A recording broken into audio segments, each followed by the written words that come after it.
अस्सलाम वालेकुम, खुश आमदीद हमारे चैनल पर। आज हम हदीस नबवी सल्लल्लाहु अलैहि वसल्लम की एक निहायत अहम हदीस बयान करने जा रहे हैं जो इंसान की ज़िंदगी और अंजाम से मुताल्लिक़ है।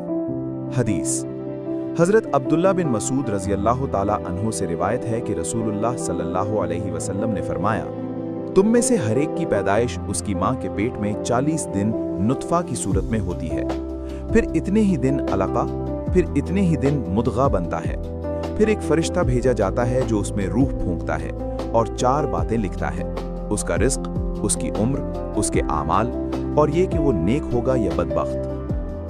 बुखारी, मुस्लिम। वज़ाहत या तशरीह। ये हदीस इंसान की तख्लीक और तकदीर को वाज़ेह करती है। अल्लाह ताला हर इंसान की ज़िंदगी का मुकम्मल निज़ाम पहले से मुकर्रर फरमा देता है। इस हदीस से हमें ये सबक मिलता है कि हमें हमेशा नेक आमाल की कोशिश करनी चाहिए। अमली पैगाम।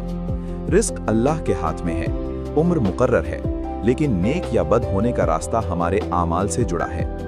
अगर वीडियो पसंद आए तो लाइक करें, शेयर करें और चैनल को सब्सक्राइब करना ना भूलें। जज़ाकल्लाह।